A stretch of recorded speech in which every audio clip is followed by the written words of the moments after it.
The episode kicks off with a whirlwind introduction where Ms. Ames finds herself at the heart of a paternity drama tangled between two men who both assert they are her real father. Mr. Patton has lovingly raised her, believing he was her dad all along, while Mr. Garcia steps into the courtroom claiming he's the biological father and has been on a quest for over 25 years to prove it. Just wait, it gets juicier from here. Ms. Ames, you're torn between the two men standing in court today because the defendant, Mr. Patton, raised you your entire life believing he was your dad, but now Mr. Garcia is suing to prove is your biological father. Prepare for an emotional roller coaster. Mr. Garcia unfolds his touching story of relentless search and the eventual Facebook reunion with Ms. Ames. The reunion brimmed with emotions, affirming his lifelong belief that he was her biological father, despite the decades apart. The next turn in this story will surprise you. You were informed that Mr. Garcia was claiming Ms. Ames his daughter. And a year ago, I was in Jersey visiting my family, and I was really looking for her on Facebook,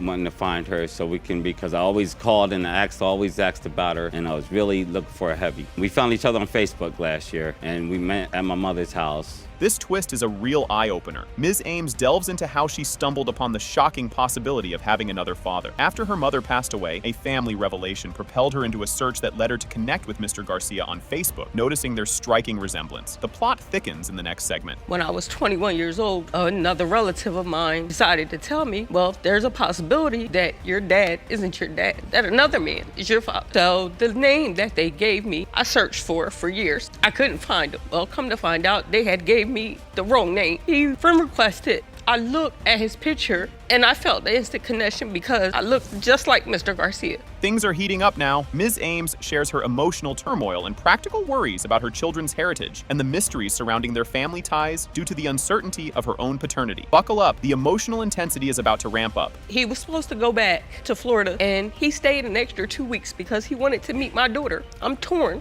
I have 2 kids and I want my kids to know who their grandparents are. My mother's not around. I don't want my kids growing up accidentally dating their family members because we don't know the truth. That's a very real concern. Yeah, my son will be 18 years old. I don't want him to be dating one of his cousins and not know it. Get ready for a heart-tugging moment. Mr. Patton talks about his deep commitment and financial contributions towards Ms. Ames, highlighting the staggering $40,000 he spent in child support, proving his dedication regardless of their biological connection. The revelations up next will definitely raise some eyebrows. And you submitted to the court that you've paid your entire child support debt off. Yes, I have the documentation. It's paid in full. Yes, I have it right here, Your Honor. I'd like to see that. Mr. John Patton, State of New Jersey, paid. No open cases. More than $40,000.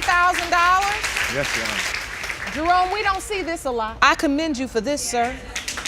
You won't see this coming. The court listens intently as both potential fathers lay out their cases, each adamant about their certainty and detailing their lifelong commitments to Ms. Ames, emphasizing their emotional and practical contributions. Brace yourselves. The DNA results are about to make a grand entrance. But I had always believed in my heart that I was the father. When you said made you believe. Because the timeline when she told me she was pregnant was after we were together. But after Mrs. Ames was born, timeline didn't add up. She had given you a certain date or how many months she was or whatever. Yes. And then when Ms. Ames was actually born, in your mind, you said to yourself, what she told me didn't add up. This could be my baby. That's correct. Here comes the moment of truth. In a climactic reveal, the DNA results are disclosed. It has been determined by this court. Her biological father is Mr. Garcia.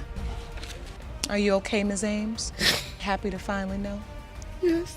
Buckle up, folks. Mr. Lloyd steps into the courtroom with a bombshell claim that he believed he was the father of Miss Riley's daughter, Courtney Marie Grimes. The twist comes when another contender for fatherhood is hinted at, throwing Mr. Lloyd for a loop. Miss Riley stands firm, completely sure that Mr. Lloyd is not the dad, and she's ready to throw down evidence to prove it. As the judge calls for backstory to untangle their complicated relationship web, you can't help but grab your popcorn. Mr. Lloyd, you are in court today to prove that you are the biological father of the defendant's 1.5-year-old daughter, Courtney Marie Grimes. You claim the defendant led you to believe that you were the father, to have a bomb dropped on you that another man was her dad. Ms. Rayleigh, you say you are 100% sure that Mr. Lloyd is not Courtney's biological father, and you will prove your case in court today. Just when you think it's a regular Tuesday, Mr. Lloyd and Miss Riley dive into the juicy details of their romantic timeline, hinting at a swift cohabitation post-hookup. The plot thickens as they recount the pregnancy announcement, and Mr. Mr. Lloyd's roller coaster of emotions, from elation to suspicion, thanks to a timeline that doesn't quite add up. Strap in, because the emotional roller coaster is just picking up speed. At the time you were dating Miss Rayleigh, did you feel like you were in an exclusive relationship? At the time, I didn't. You know, as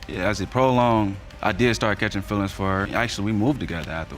When she tells you she's pregnant, she comes to you and says what exactly? We was actually sitting in her room, we was talking. She started crying, said she was pregnant. I was excited, you know, this is my first child, so I was excited. I was willing to take up the responsibility to be in Courtney Grimes' life. Hold your horses. Here comes a twist. Miss Riley drops a truth bomb that the baby might not be Mr. Lloyd's after all, based on some date discrepancies. Mr. Lloyd recounts his dramatic exit to Indiana, painting a picture of a man scorned by uncertainty and betrayal. What's next? Even more bombshells, so keep your eyes peeled. Your Honor, I was 9 weeks pregnant when I found out I was pregnant. That's when the doubting and everything. I said, well, 9 weeks ago, I wasn't with Mr. Lloyd at all. I was with Mr. Grimes. It was around Super Bowl, which was in February the 2nd is the day that they trying to say I was conceiving between the 2nd, I believe the 6th, and I wasn't around Mr. Lloyd at the time that they had gave me my conceiving date. We was dating around the Super Bowl too.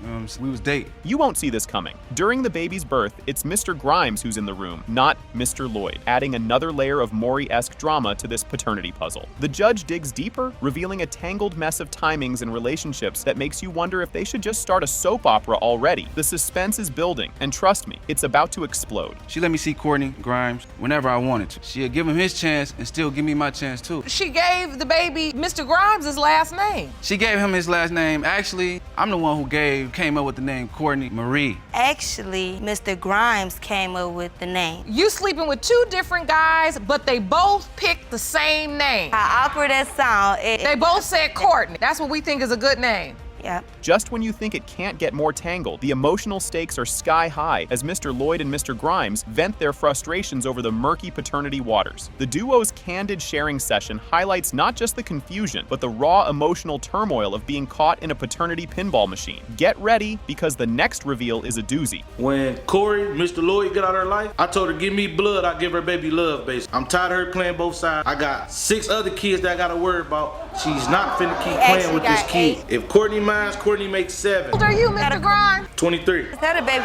We just had a baby together. That's the 8th one. Now you all, No. Now you all know. How many kids you have, Mr. Lloyd? This will be my first child, you know what I'm saying? As if ripped from a daytime drama, Miss Riley vents her sheer frustration and exhaustion, demanding clarity once and for all to end this back-and-forth paternal ping-pong game. Her plea for resolution is palpable, and you can almost hear the dramatic background music swell. The climax is near, and it promises to be a jaw-dropper. And that's what makes me upset about this whole situation, because they be trying to play me like I'm just this bad person, this bad mother, and this just bad. And I'm not. I had conversations way before I even turned 7 months that he's not the father. I never told him that he wasn't the father. To hear him say this in court today, he would never, ever speak to me again unless it's about our children. And that's it. Brace yourself for the grand finale. The DNA results are in. It has been determined by this court. The biological father is Mr. Lloyd. Can you handle this roller coaster? Ms. Mueller brings up her challenging childhood and her achievements as an adult, emphasizing her need to know her father's identity. She expresses that despite her personal growth and accomplishments, the missing piece in her life is the identity of her father, leading her to bring the defendant, Mr. Robinson, to court to prove his paternity. Just when you think the drama has peaked, the next twist ramps it up even more. Mrs. Mueller, you say that after an extremely painful childhood, filled with much heartbreak and pain, you turned your life around, joined the military, and got married. But the one thing you still need to know is who is your dad. You've dragged the defendant to court to prove he is your biological father. This next part really throws a wrench in the works. Mr. Robinson admits to knowing he isn't Ms. Mueller's biological father, but pretended otherwise to avoid hurting her. His confession sets the stage for the emotional and legal complexities of their relationship, highlighting his internal conflict and the implications of his deception. Brace yourself, because the emotional depth just keeps getting deeper. You claim that you've always known you are not Ms. Mueller's biological father and feel badly that you pretended to be just to stop her from being heard. So, Ms. Mueller, what emotions are you feeling today, standing? I'm hurt, I'm angry, I'm annoyed. Your Honor, when I grew up, I had a rough childhood. I didn't really know either one of my parents very well. I basically raised myself. You might need a tissue for this one. Judge Lake acknowledges Ms. Mueller's military service and recognizes the visible pain she carries. Ms. Mueller breaks down, sharing her feelings of neglect and the emotional impact of not having her father's support, especially during significant life events like her military deployment. Grab some popcorn. The saga continues, and it's a real doozy. I joined the Army. I went and served my country overseas. I came back. I'm in school now, on the dean's list, getting my bachelor's degree. I'll be done in a year. I'm married to a man who loves me and supports me fully.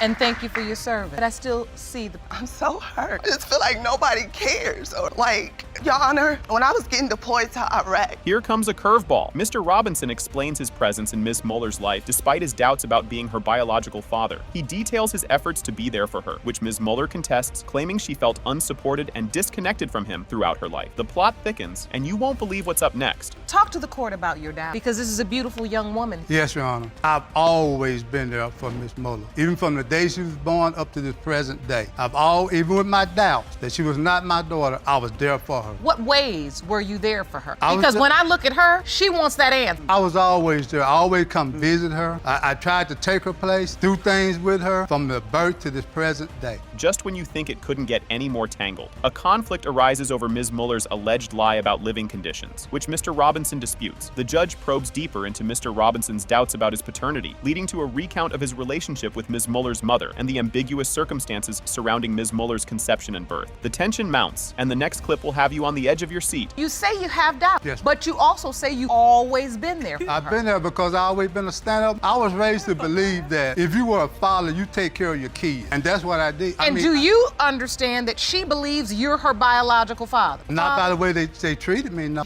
Your Honor. You'll be shaking your head at this one. The court calls Ms. Mueller's mother, Ms. Cobbs, to testify. She vehemently denies Mr. Robinson's claims about her infidelity, emphasizing her commitment to their relationship and asserting that Mr. Robinson was indeed the father, as he was present and supportive during the pregnancy and birth. The drama escalates, so stay tuned for an even juicier revelation. Ms. Cobbs, you are Ms. Mueller's mother. Yes, ma'am. So Mr. Robinson has asserted in court today, Ms. Cobbs, a lot of men friends during your relationship. And when he come home suddenly, it's time for them to go. It's a bald-faced lie. How if you come up in your house and see another man up in there and you gonna be that calm? When I'm committed, I'm committed. I don't do no outside dipping in that. For us him talking about being a father to her, no, he haven't. This part adds an extra layer of complexity. Ms. Mueller shares her experience of living with Mr. Robinson and feeling like an outsider in his home. This testimony reveals the emotional and psychological impacts of her disputed paternity and foster care experiences, highlighting the deep-seated issues in their relationship. Fasten your seatbelts. The climax is fast approaching. And he took me to go stay with him, and I was excited at first, Your Honor. You know, I was thinking, you know, there's a family. I can go be with some family. When I got there, I felt like I didn't belong. They treated me like I was outsider. I didn't get along with. Constantly, every day, my stepmom would tell me that he wasn't my father. What? She would tell me that another man was my father. Why go get the child if you're gonna bring her home just to have her be verbally abused? Your Honor, it wasn't that way. I went to get her, to take care of her, to get her out of foster care. Get ready for the grand finale. The climactic reveal of the DNA results confirms.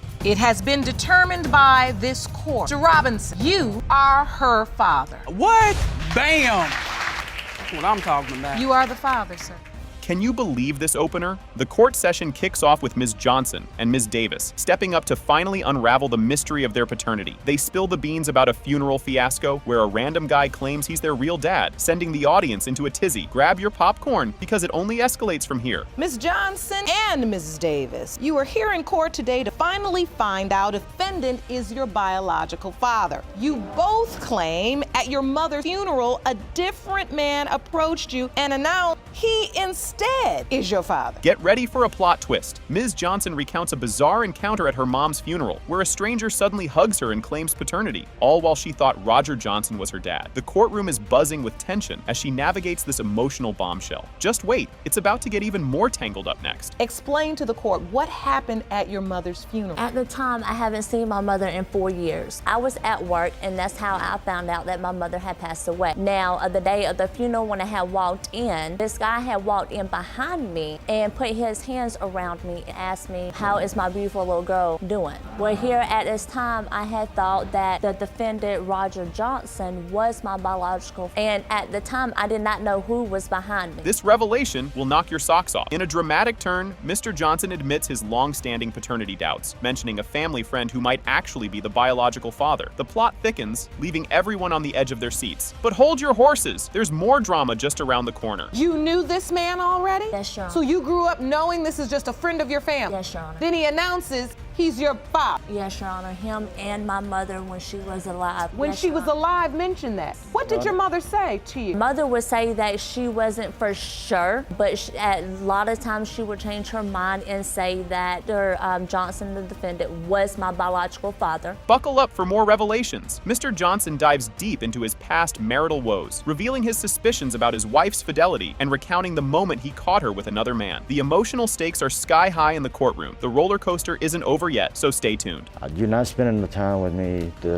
She would go off and be with these other guys while I was at work. Come on, every man, every woman knows when their partner's cheating on them. Did you ever catch her? Did you ever witness firsthand? I caught her in the man's apartment, but actually caught her activity, no. Just when you think you've seen it all, the court reviews divorce documents showing Ms. Johnson's mother waived all parental rights. Mr. Johnson shares how he single-handedly raised his daughters, earning heartfelt applause from the audience. But there's more heartfelt drama to come. Keep watching. It's my divorce papers. So this is a final judgment of divorce. It says the defendant, which was your mother at the time, will not pay any child support, she having given up all parental rights to, yes, Your Honor. and that would be you, Mr. Johnson. Yes, Your Honor. I asked So for she no- relinquished her parental rights. You raised these children on your own. Yes, Your Honor.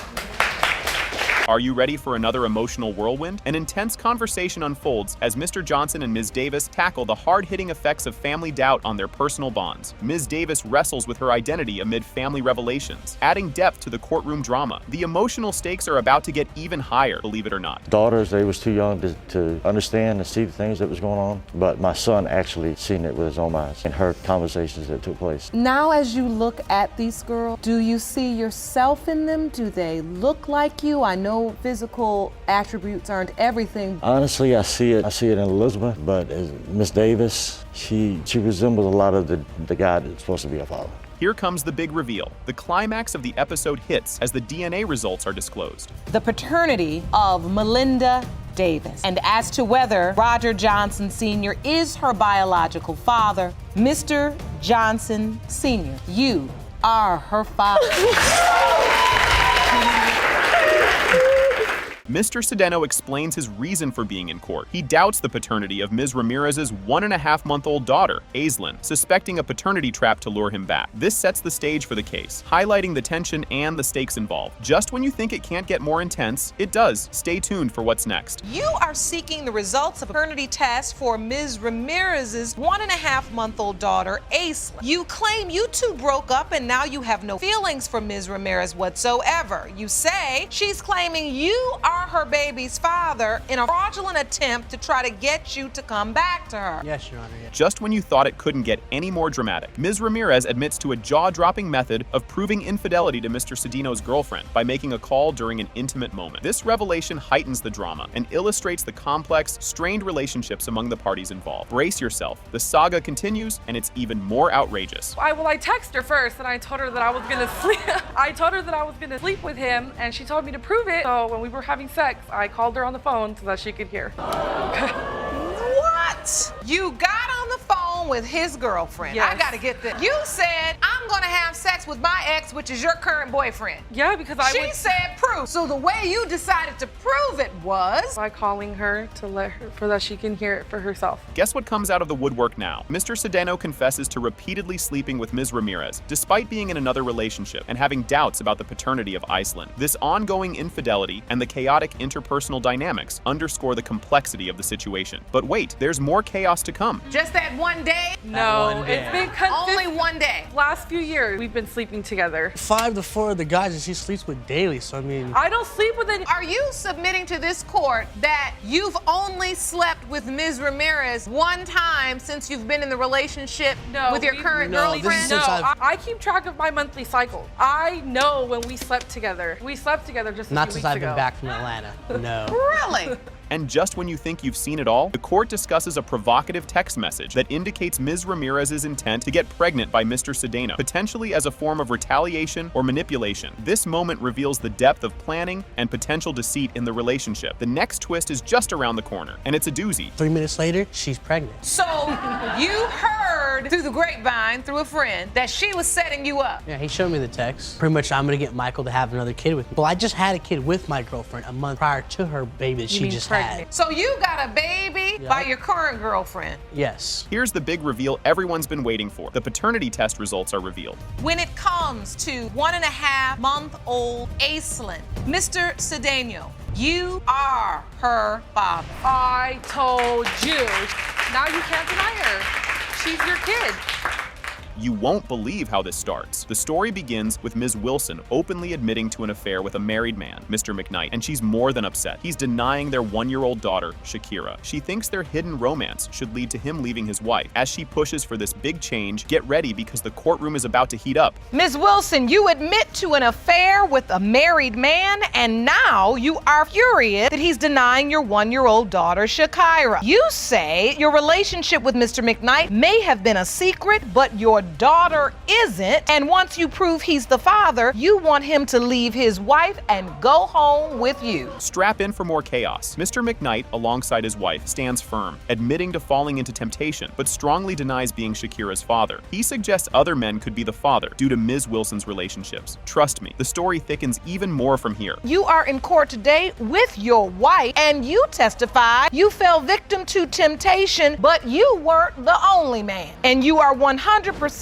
certain you are not Shakira's biological father. So, Ms. Wilson, explain why today's results are so important to you. Because my daughter is not a secret, and she needs to know her other siblings. And the roller coaster continues. Ms. Wilson explains why today's DNA results are crucial for her. She reveals their affair began when she returned his lost wallet. But don't go anywhere, because what happens next is even more shocking. How did this start? I was coming in to cash my check, and I seen a wallet on the floor, and I picked the wallet up, and I seen his ID, and it said Ramon McKnight. And I said, I seen him at the job. So when I seen him at the job, I handed him his wallet. And so after that, I seen him numerous times, and then he just asked me for my number. Oh, so it started off as a good Samaritan? Yes. And once that happened, it started communication? Yes. Here's where it gets spicy. From a simple act of kindness to secret hotel meetups, Ms. Wilson describes how returning a wallet led to late-night chats. Mr. McKnight shifted from being a damsel in distress to a Casanova, despite being married. Oh, but wait, there's more drama ahead. And did he say to you, I'm married? He was keep telling me like he was tired of his wife. I never said that. Yes, Your Honor, he did. He told me he was tired of her. So he told you he was married, but he said, I'm tired of my wife. Yes. Your Honor, may I say something, please? That's what they all say. Your Honor. Yes, that's what he told me. He Your told me he Honor. was tired of her. She don't cook. All she do is be home, watch the kids. She not trying to work. She not trying to help me provide with children. Cue the plot twist. Mrs. McKnight, the betrayed wife, steps up to challenge Ms. Wilson's story, pointing out inconsistencies between private phone calls and court statements. Things quickly get very complicated. Buckle up because the emotional fireworks are just starting. What she just said in here in court, that's not what she told me. She was the one who initiated contact.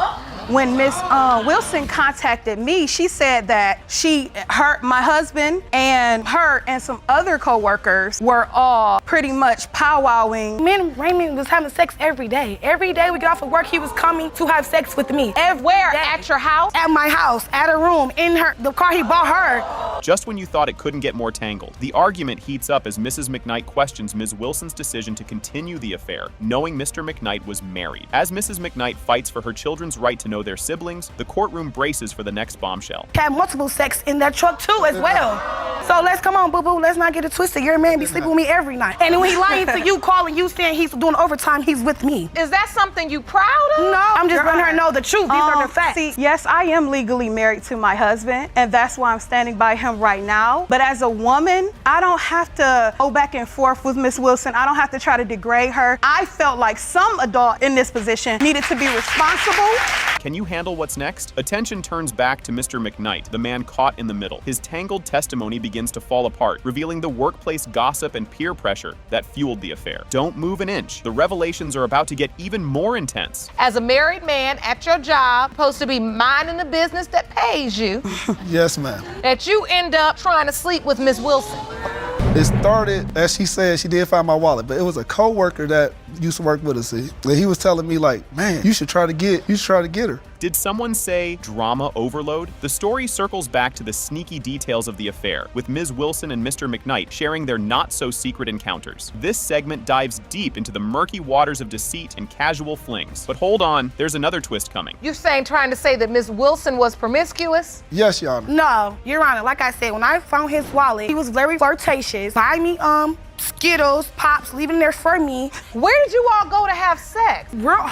He paid for it, hotels, my house, his car he got her that she got repo in the trunk. I never been with her in my trip. Brace yourself for the climax. As the episode nears its conclusion, the stakes are higher with emotional and legal consequences fully displayed. But clearly that didn't work because you're here. Thank you. Thank you, Your Honor. What happened? He was coming to my department, always helping me, always flirting with me, always talking to me. I said, Ramon, look, it is what it is. I'm done with you. He like, I'm gonna get you back. One day I was bending over to go put the boxes on the pallet, and Ramon came behind me and bumped his on me. He was like, I'm gonna get you back. That never happened. Yes, Your Honor, it have happened. That Yes. never happened. This segment kicks off the drama-packed case of Wiggins versus Davis. Mr. Wiggins steps into the courtroom, ready to drop a bombshell. He's contesting paternity, claiming the test results will turn his world upside down. He's here to prove he's not the father of Ms. Davis's child, Aubrey Wiggins. Watch how this shakes out next. Mr. Wiggins, you are here in court to prove that you are not the father of Ms. Davis' child, Aubrey Wiggins, and say today's result will change your life. Ms. Davis, you claim that Mr. Wiggins knows he's the father of your child and is trying to deny her, already has 3 children, and doesn't want to step up and be a father. You'll never guess what he says next. Mr. Wiggins dives into the juicy details of his personal turmoil, revealing how the paternity accusation cost him his marriage. He's desperate to clear his name and win back his family after a separation that sent him spiraling. Keep your eyes peeled for what he spills next. Being alleged the father of Aubrey, I lost my wife and I want to regain my family. Lost your family? You were married at the time? Explain. Yes, Your Honor, I was married and me and my wife went through a separation due to a rough patch. Through my separation, I became a little antsy, I guess for lack of better terms. Here's where it gets spicy. Mr. Wiggins spills the beans on how the affair began with Ms. Davis, who was conveniently working for his relative. It was supposed to be a no-strings-attached fling, but oh boy, did it morph into a full-blown soap opera. You won't want to miss what's coming up. Approached her, was never supposed to be anything else more than just sex. No. But you didn't use We was protection. together for almost 2 years and a half. We was never together. Almost 2.5 years? Yes, sir. It just, it kind of went longer than it should have. Your hope is that if you can prove that Aubrey is not your biological child, that you can convince your ex-wife, which, the woman, I guess she left because of this situation? Yes, ma'am. Just when you thought it couldn't get more tangled, Ms. Davis throws a curveball, insisting Mr. Wiggins had dreams of a picket fence future with her, totally smashing his casual fling narrative. The clash of their stories just adds more fuel to this fiery drama. Wait till you hear what's next. He stated that multiple times. Was he telling you there was going to be a future? Yes, he wanted to get a divorce from his wife. No, he wanted Your to be Honor. with me. No, Your Honor. Were you still trying to work it out with your wife? You were sleeping with Ms. Davis? I was. That's also the reason why I have a child that's 2 months younger with my wife. They were pregnant at the same time, your wife and your mistress. They were, Your Honor. Grab your popcorn, folks. Mr. Wiggins admits he was playing the field, sweet-talking Ms. Davis to keep the affair alive. The crowd's reaction? Priceless jeering. He's weaving a web of lies that's just getting messier. The next revelation will have your jaw on the floor. You are a married man. Well. You sleeping with this girl. You approached her, pursued her. It's not 2.5 years. It was 2.5. We did sleep around for months, but it wasn't 2.5 years. 2.5 years. How did your wife find out? Miss Davis told her that she was pregnant and that she wasn't going anywhere. She inboxed her on Facebook, which caused a lot of havoc in my life. You wasn't gonna be a man.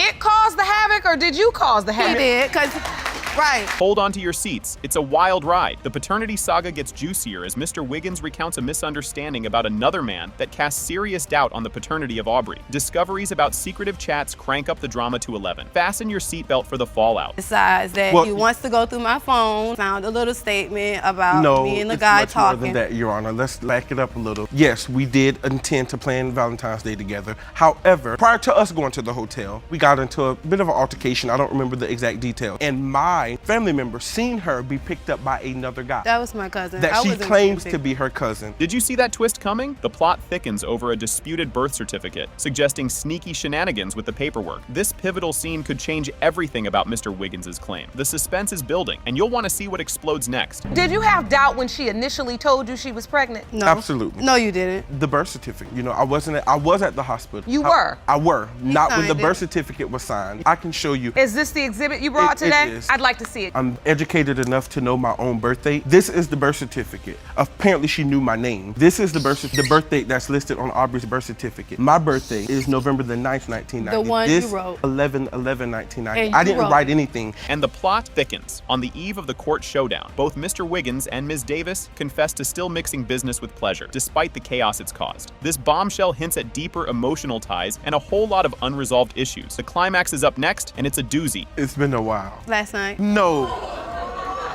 Your Honor, we was at separate hotels. No, Your Honor, that's not true. And you made your way to my hotel. That is not true, Right. Your Honor. We did go to dinner, Your Honor. But And afterwards? I went to my respective places. No, he came to my room. Mr. Wiggins, you look like you lying. No, because... Get ready for the big reveal. The DNA results are finally in. Mr. Wiggins, you are the father.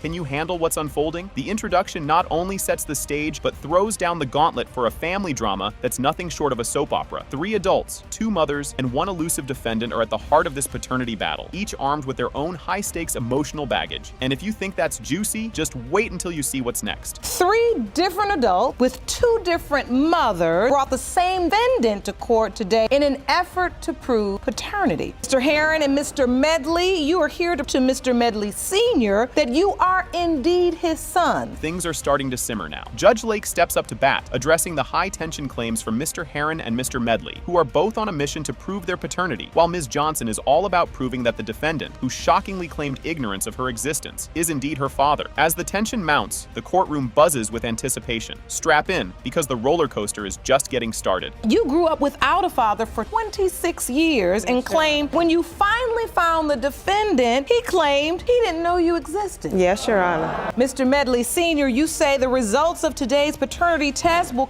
you had every reason to doubt all 3. Yes, Your Honor. Grab your tissues, folks. The emotional floodgates open as Mr. Medley Jr. delivers a heart-wrenching testimony about the void left by his father's absence. He directly challenges Mr. Medley Sr., demanding answers to painful questions about neglect and denial of paternity. This poignant moment sets the stage for even more emotional revelations. You'll want to stick around for this. Without having a father. It affected me in life. Want to know why he wasn't in my life? Why would you give me your full name? Why would you sign my birth certificate if you deny me as your child? It hurts me like all get out. Did he really just say that? Mr. Medley Sr. throws a curveball with his defense, delving into a backstory filled with suspicions of infidelity. His tales of a rocky past with the children's mother draw gasps and murmurs from the crowd. This plot twist paints a dramatic backstory leading up to today's paternity disputes. And believe me, it's about to get even wilder. I went to audition for a band. The trumpet player was acting kind of strange, like he didn't want me, and I knew everything went well. And as I was leaving, he came to me and he said,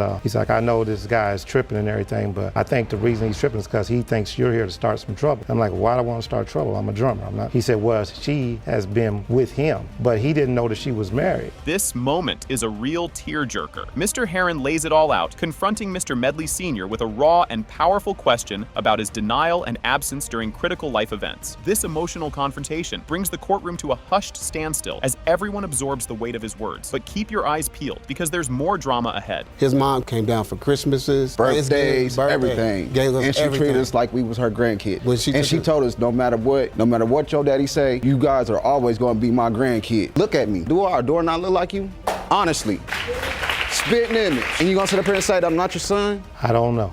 You won't believe what comes next. The drama intensifies as past incidents that scarred the children come to light, including a particularly severe injury that went unsupported by Mr. Medley Sr. The courtroom's tension spikes as these revelations lead to harsh criticisms of Mr. Medley Sr.'s fatherly duties, or lack thereof. And just when you think you've seen it all, there's more. And in the 80s, we did not have DNA. We had blood tests. I tried to get blood tests, but now just a swab of the mouth, so there's no pain in that. Well, there is a lot of pain here, I have to say. I see it. Whether you are or you aren't their biological father, you have to recognize that. I've been through a lot also. Here comes the big reveal. In a climactic moment, Judge Lake delivers the DNA test results, confirming Mr. Medley Sr.'s paternity for both Mr. Heron and Mr. Medley Jr. The courtroom erupts in a mix of vindication and new challenges. This pivotal moment is not just a reveal, but a gateway to even more unexpected developments. Stay tuned, the excitement continues. It has been determined by this court, you are the father.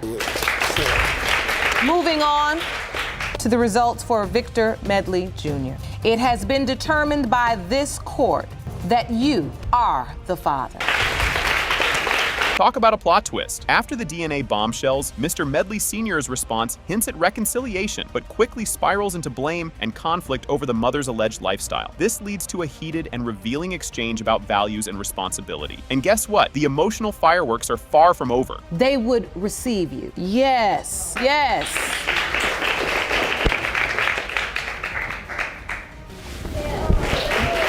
Yes. Love you, man. Expect the unexpected. In a stunning turn of events, the DNA results. It has been determined by this court, Mr. Medley Sr., you are not her father. Okay. Ms. Sanchez is laying it all out there, declaring that today's DNA results are make or break for her future. She's in a spiritual union with Mr. Turman, but get this, he won't make it legal because he's not convinced he's the dad of her 8-month-old munchkin. She's desperate for these results to salvage what they've got. You'll want to see how Mr. Turman handles this curveball. Say today's DNA results mean everything. Spiritually married to the defendant, claim his denial that he fathered your 8-month-old son has stopped him from legal marrying. You need paternity proof to save this relationship. You doubt you are Jordan's father and say your marriage is not a real legal marriage, and it won't be unless Ms. Sanchez, is that correct? Yes, Your Honor. How intense was that? The sticky issue of paternity is literally freezing their legal marriage in time. Mr. Turman's caught in a weird limbo, not just legally, but emotionally too, which messes with their family dynamics big time. They're stuck at a crossroads, not knowing which way to turn. The emotional roller coaster is just getting going. I'm here because, like she said, we got married. I couldn't go through with it. There's too many trust issues. I feel like if you don't have trust, you can't go forward with the relationship. So this paternity question, literally your legal marriage on hold. Yeah. You refuse to move forward, and you're basically living in not just legal limbo. Both parents to grow up in a functional household. Could you cut the tension with a knife or what? Mr. Turman dives into the tale of how they first met on Tinder, which quickly escalated to a whirlwind night of passion. This rapid-fire intimacy kick-started a whole saga of trust issues. Next up, an unexpected twist that turns everything upside down. We met on Tinder, and I'm swiping, and I came across her profile, and I super like is when it goes directly to them, so they know first night, because she was with somebody else she met from Tinder. So the second night is when we actually hung out. We had some drinks, one thing led to another, and we had sex the first night. That revelation just dropped like a bomb, didn't it? Picture this. Mr. Turman stumbles upon men's boxers in the trunk during a casual grocery run. Talk about awkward. Ms. Sanchez claims they're just a mix-up from doing laundry at a relative's place. If you thought that was a hoot, just wait until you hear what they find next. We went to the grocery store, came back, so I go to the trunk to get the groceries or whatever, and I find men's boxers in the trunk. Now, I know for sure these aren't mine. What? How did these men's boxer shorts get in your trunk? Oh, I had done laundry at my family member's house. I have male family members because there was more than just one thing of boxers. What a game changer that was. They crunched the numbers and boom, the conception dates line up suspiciously well with Mr. Turman's timeline of distrust. His fears are getting all the more real, affecting even the simple joys of family life. Brace yourself, because what happens next is a real doozy. Doing all those things, a lot of the arguments that we have, so it just causes a lot of fights between us, and it causes us not to be able to move forward. I was going to go out with my friend. She didn't want me to. I went out anyways. Well, you don't need to come to the hospital because he's not yours. We're good. What? Yeah, she's like, we're good. We don't need you. Don't come to the hospital. He's not yours. Here comes the big reveal. Strap in. The DNA results are in, and guess what? It has been determined by this court. Mr. Turman, you are the father. Can you believe the drama that's about to unfold in this courtroom? Ms. Pringle opens a paternity case against Mr. Brown, asserting that he denies fathering her 18-month-old daughter, Tatiana. She lays it all out, describing his neglectful behavior towards their daughter, as if he's auditioning for the role of the invisible man since her birth. This is only the tip of the iceberg, though, so keep your eyes peeled for what comes next. Ms. Pringle, you open this case against Mr. Brown. You say he denies fathering your 18-month-old daughter, Tatiana. You state he has acted like she doesn't exist since the day she was born. You want Mr. Brown to step up after today's result? Prove he is the father. Is that correct? Yes, Your Honor. Get ready for a roller coaster of emotions. Ms. Pringle becomes visibly emotional, discussing the pain of raising her daughter alone and describing how Mr. Brown's denial has left a void in their daughter's life. The courtroom is thick with tension and unspoken words, hinting at deeper stories yet to unfold. Hang tight, her next revelation is a doozy. It hurts really bad that you're denying. She says daddy every day, but you're nowhere around. Nobody cares about me but my mother. The reason why I feel like that because the time she was saying always a cheater. So you feel traumatized? Yes. You might want to sit down for this one. Ms. Pringle admits to a past mistake of cheating via an encounter with someone from a dating site. Her confession attempts to clear the air about her infidelity, which Mr. Brown uses as his shield of denial. The plot thickens as we dive into their tumultuous relationship timeline. I met someone on a dating site. That's what happened. So it was just something casual? I went to a free clinic and I took the test and they said that it was 4 weeks and 3 days. Pregnant? Yeah. And then you called Mr. Brown? Yes, and I told him I was pregnant. He was happy. And you thought it couldn't get more tangled. The discussion turns to the pregnancy timeline, with Mr. Brown casting doubt over the conception timing relative to their rocky relationship status. His skepticism about paternity due to their on and off sexual encounters adds another layer of drama. Brace yourself. Mr. Brown's level of involvement is next on the docket. You were only happy for 2 months? We didn't have sex at the time, like the conceiving time that she got pregnant. It was broken up. At the conception time, you didn't have sex then? I don't know where he got his information from. But after he confirmed you were cheating and you admitted to it, then you start getting phone calls where you gotta leave the room. That doesn't feel too good. You're not going to believe this next part. The judge probes into Mr. Brown's involvement during the pregnancy and Tatiana's birth, revealing his nearly non-existent participation. Despite his doubts, he signed the birth certificate out of a sense of obligation, a fleeting moment of responsibility in a sea of denial. But don't go anywhere. Scientific jargon incoming. At all in any of the doctor's appointments and go? Just one. You didn't come to the birth? No. So I guess you didn't sign the birth certificate either. I signed it because I felt like she needed a father, a feeling like she has a dad to depend on. Did you have doubts when you did that? Yes, but I felt kind of bad, a child to go through the same thing I went through. As we dive into the nitty-gritty, both parties claim to have medical evidence supporting their cases. Ms. Pringle points to shared physical traits and conditions between Mr. Brown and Tatiana as clues to his paternity, while Mr. Brown counters with his own health trivia. The courtroom's about to turn into a biology class, so stay tuned. Ms. Pringle, you say you have medical evidence that proves Mr. Brown's Tatiana's biological father. There is no way you can be Tatiana's biological father. That Mr. Brown is, in fact, her biological father? Yes, Your Honor. Other family members in his family is lactose intolerant. I'm not. And because she has the same hairline as him. Just when you thought it couldn't get more convoluted, Mr. Brown brings up his other children, all of whom supposedly share a medical condition with him, which Tatiana does not. This bombshell adds fuel to his fire of denial. But hold on, because the expert's about to school everyone on genetics. Mr. Brown, I want to hear about your medical evidence. And I want it to be a little bit better than Ms. Pringle's. Okay, my medical evidence, I have asthma. Your other kid has asthma? Yes. How many other children you have? How many? I would have had 8. What? What do you mean you would have had 8? So Tatiana would be your 8th kid? Yes. And all your kids have asthma, but Tatiana doesn't? Yes. Enter the expert, ready to drop some knowledge bombs. Dr. Gator steps up to provide clear, scientific explanations about lactose intolerance and asthma, dissecting the medical arguments presented by both sides. The DNA results are on deck, and they're about to make a splash. Ms. Pringle has presented in her case that she believes that Mr. Brown is her daughter's biological father. Mr. Brown is lactose intolerant, and her daughter is who are also lactose intolerant. How do you become lactose intolerant? When you're lactose intolerant, your body doesn't produce an enzyme called lactase, and lactase is what breaks down the milk. Here it comes, the big reveal. The dramatic conclusion unfolds as the DNA test results are read out loud. It has been determined by this court. Mr. Brown, you are the father.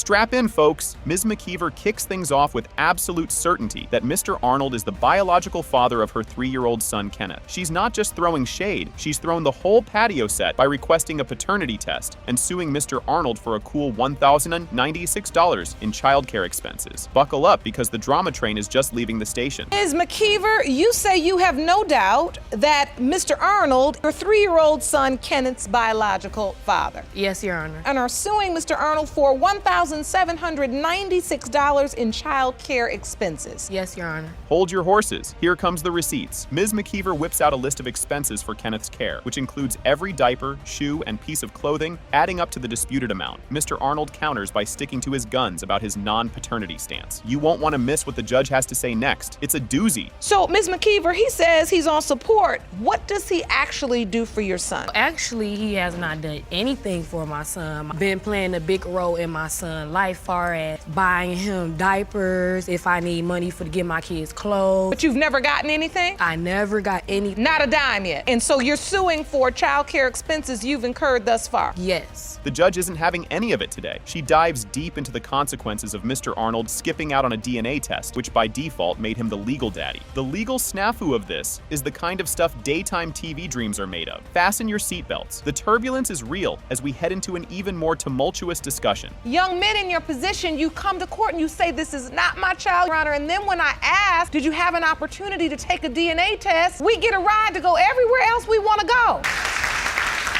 This is important because you see what happened. Once you didn't show, you're named by default. You should not be in the position you're in right now. In a heartwarming twist, Ms. Cox, Ms. McKeever's sister, steps into the spotlight to discuss how she's been financially supporting Kenneth. It's all about family stepping up when the supposed father steps back. But keep your eyes peeled. The familial feud is about to get extra crunchy. So you've been stepping up to the plate as it relates to Kenneth. Yes, ma'am, I have. Paying for expenses. Haircut, shoes, clothes, milk.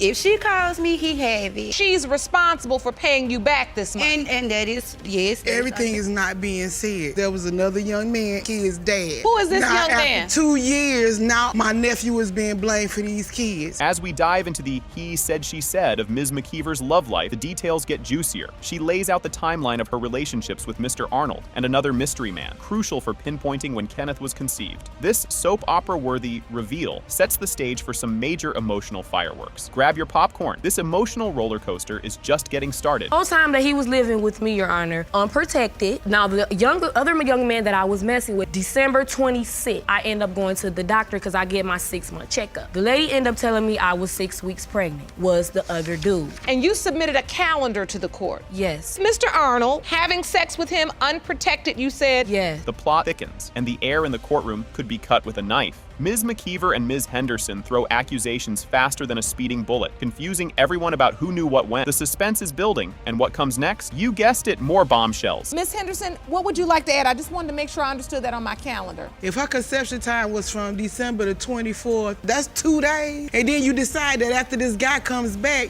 and you with him one time, but he the dad. Now 2 years later, look where we at. This don't make no sense. Tear ducts on standby. Ms. McKeever brings the feels, talking about her son's queries about Mr. Arnold. Meanwhile, Mr. Arnold wavers between denial and a strange connection to Kenneth. The emotional stakes are sky high, and just wait till you see how this family drama unfolds next. And when I said it to Mr. Arnold, he said I had a feeling that that's my child. I didn't know it was another guy involved. After she came back and showed me the paper. He's lying on that part. The time that we was in a relationship, he knew about the other guy. So it's not like I just got with Mr. Arnold and didn't tell him about this other guy. Things in the courtroom are heating up like a microwave meal. Quick, intense, and a bit messy. Ms. McKeever accuses Mr. Arnold of shirking his responsibilities, while his family insists he's not the dad. The climax of this courtroom saga is about to blow the roof off. Make sure you're ready for the explosive next chapter. So you say he doesn't look like you. He don't. He's starting to look like you, and you said, yeah, I thought that was my son. He don't. Exactly, that's what I'm saying. 3 now. He don't even look like me now. You don't feel like he looks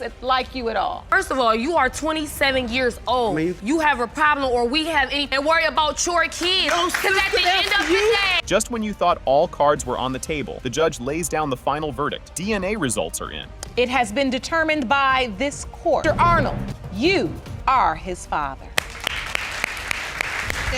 The courtroom buzzes with anticipation. Mr. Muriel and his sister step forward, petitioning the court for a DNA test to disprove his paternity of Ms. Redmond's 18-month-old son, Zadrian. Mr. Muriel firmly asserts he is not the dad, hoping to confirm this with a test ordered by the court. Ms. Redmond counters, insisting Mr. Muriel is the father, as he himself signed the birth certificate, and she argues that a paternity test is unnecessary. Grab your popcorn. The drama is just starting to unfold. Court to order a DNA test to prove that you are not the father of the defendant's 18-month-old son, Zadrian. You have always believed you are not the father. Court grants you the test so you can prove your case. And you say you are tired of being a single mom and state there is no reason for a paternity test because the plaintiff already acknowledged he was the father by signing birth certificate. You can almost feel the weight of the world on his shoulders. Mr. Muriel takes the stand, detailing how the paternity claim hampers his life and budding career as a young entrepreneur. He describes feeling cornered by the responsibilities associated with a child he believes isn't his. He vividly recounts the pressure to acknowledge paternity at the hospital under the watchful eyes of Ms. Redmond's family. Hold on tight, because there's more turbulence ahead. I'm 22 years old. I'm looking to expand my brand. Putting a child on me is like stopping me from leaving. And so you say that this young woman is putting a child on you. You signed the birth certificate. Yes. Just when you thought it couldn't get any more intense, during a fiery exchange, it's revealed that Mr. Muriel not only chose the middle name for the child, but also gave him his last name. This twist complicates his claim of non-paternity, as the judge points out the significant legal implications of his actions. Acknowledging he understood what it meant legally to be the father, Mr. Muriel's story digs deeper into the legal morass. Brace yourself. The next part is a doozy. Zadrian Sherrard Morrell. You chose that name, not me. You chose it. You put his name in. The child also has your last name. Yeah. And do you understand what being the legal father means? Yeah. So you now know that once you sign it under the law, you are that child's father. Things are heating up. Mr. Muriel casts doubt on his paternity by bringing up Ms. Redmond's alleged infidelity, claiming he was miles away in another state when conception supposedly occurred. The judge, seeking more than just accusations, presses for solid evidence and a clear timeline to substantiate his denial of paternity. Just when you think you've seen it all, the courtroom throws another curveball.